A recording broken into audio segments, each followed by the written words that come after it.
মাননীয় প্রধান উপদেষ্টা এবং অন্যান্য যারা আমাদেরকে এই দায়িত্ব দেওয়ার ব্যাপারে ভূমিকা রেখেছেন তাদেরকে ধন্যবাদ দেই। এটা একটা গুরু দায়িত্ব, আমাদের নির্বাচন ব্যবস্থা ভেঙে গিয়েছে এটাকে জোড়া লাগানো, এবং আমার এবং আমার কমিশনের উপর সদস্যদের উপর আস্থা রাখার জন্য আপনাদের কাছে কৃতজ্ঞ। এবং আমার বন্ধুরা বলেন যে I was really on the hot seat and probably this seat will become hotter in the coming days. কারণ আমরা কতগুলো প্রস্তাব করেছি যেগুলো ওই যে পরিস্থিতিটাকে আরো উত্তপ্ত করতে সহায়তা করবে। আমরা যে কাজটা করার চেষ্টা করেছি সেটা হলো যে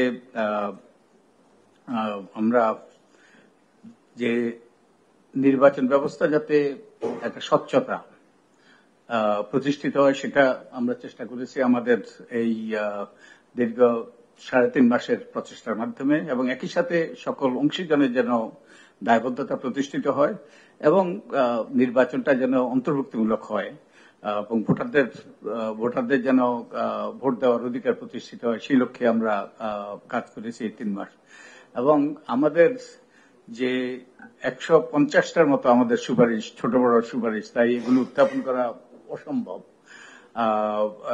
তবে আমাদের কিছু সুপারিশ আছে সংবিধান সংশোধন সংক্রান্ত, যেগুলো অনেকটাই মিলে যায় আমাদের প্রতিবেশী, আমরা প্রতিবেশী ছিলাম, সেই প্রতিবেশী তাদের যে সুপারিশ, তাদের সুপারিশের সাথে আমাদের এই যে প্রচেষ্টা চালিয়েছি তার একটা বড় ড্রাইভিং ফোর্স ছিল যে আমরা গ্রামের থেকে অনেক মানুষ এসেছে আমাদের সাথে কথা বলতে।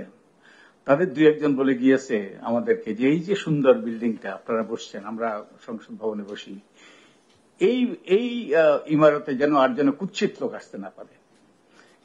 এটা আমরা মনে করেছি এটা ছিল আমাদের প্রতি ম্যান্ডেট। তা আমরা 18টা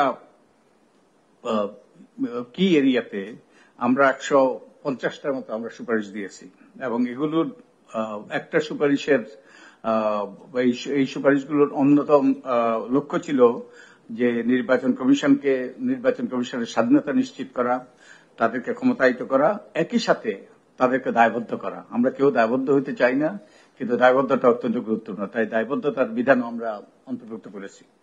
এবং democratization and accountability of political parties, এটা চারটিখানি কথা নয়, এটা বলা সহজ, কিন্তু এটা আমাদের করতে হবে। যদি দলগুলোর মধ্যে গণতন্ত্র প্রতিষ্ঠিত না হয় তাহলে রাষ্ট্রে আমাদের সরকার ব্যবস্থা আমরা গণতান্ত্রিক শাসন প্রতিষ্ঠিত করতে পারবো তা সে আশা করা দুরাশা।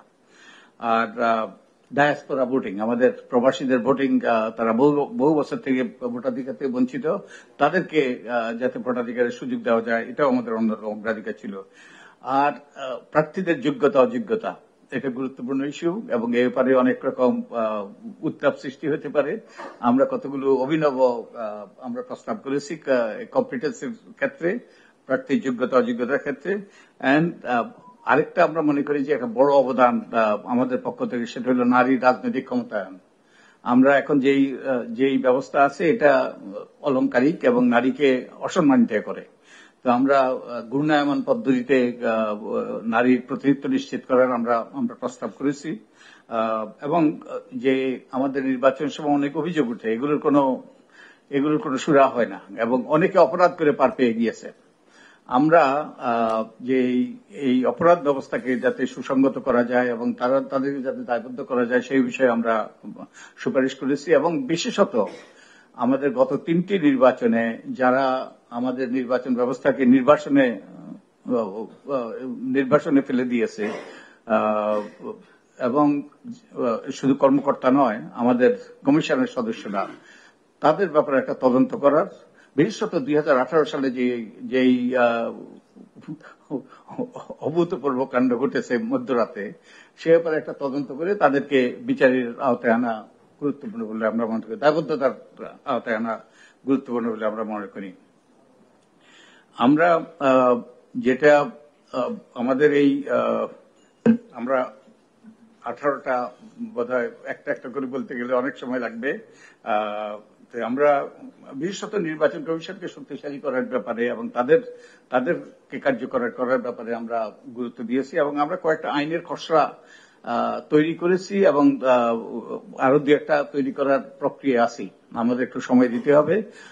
আমরা নির্বাচন কমিশনের জন্য একটা কম্প্রিহেন্সিভ, আমরা প্রাথমিকভাবে মনে করেছিলাম যে আমরা একটা নির্বাচন কমিশন নিয়োগ আইন করব।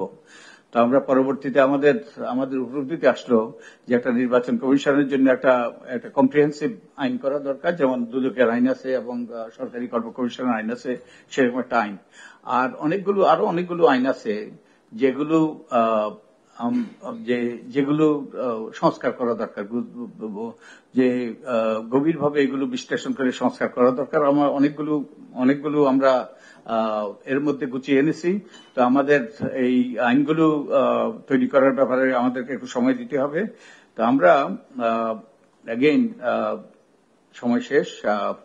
আমরা যে কাজটা করার চেষ্টা করেছি, সংস্কার by definition is big bang, it will have to be big bang approach. যদি ইনক্রিমেন্টাল হয় এটা কোনো সংস্কার হয় না। কিন্তু আমরা যেটা মনে রেখেছি, পাবলিক ইন্টারেস্ট এবং রেলিভেন্স, এই দুটো বিষয় বিবেচনা রেখেই আমরা আমাদের প্রস্তাবগুলো উত্থাপন করেছি। তো আপনাকে ধন্যবাদ এবং আমি কৃতজ্ঞতা। আমি মনে করি আমার জন্য ব্যক্তিগতভাবে আমি জীবনে অনেক অ্যাসাইনমেন্ট করেছি। আমি নট এ স্প্রিং চিকেন, আমি বয়োজ্যেষ্ঠ মানুষ। তো আমার মনে হয় সবচেয়ে গুরুত্বপূর্ণ অ্যাসাইনমেন্ট এটা আমার জীবনে ছিল। তো আপনাকে এবং আপনার সহকর্মীদেরকে ধন্যবাদ এবং আমি একই সাথে আমার সহকর্মীরা যারা অক্লান্ত পরিশ্রম করেছেন তাদেরকে ধন্যবাদ দিই। আমরা একটা সার্ভে করেছি এবং একই সাথে আমরা হাজার হাজার ব্যক্তির এই সার্ভেতে প্রায় 50,000 ব্যক্তি এই সার্ভেতে অংশ নিয়েছে। আমরা এবং একই সাথে আমরা হাজার হাজার ব্যক্তির কাছ থেকে আমরা বিভিন্ন রকম তথ্য পেয়েছি, পরামর্শ পেয়েছি। প্রত্যেকটা বাংলাদেশি যেটা অভিনব সেটা হলো প্রত্যেকটা বাংলাদেশির কিছু না কিছু বলার আছে, তাদের কিছু না কিছু পরামর্শ আছে। এই পরামর্শগুলো আমরা একত্রিত করে আমরা আমাদের প্রস্তাব সুপারিশ উত্থাপন করার চেষ্টা করছি। আপনাকে ধন্যবাদ এবং আপনার সহকর্মীদেরকে ধন্যবাদ, আমার সহকর্মীদেরকে ও ধন্যবাদ।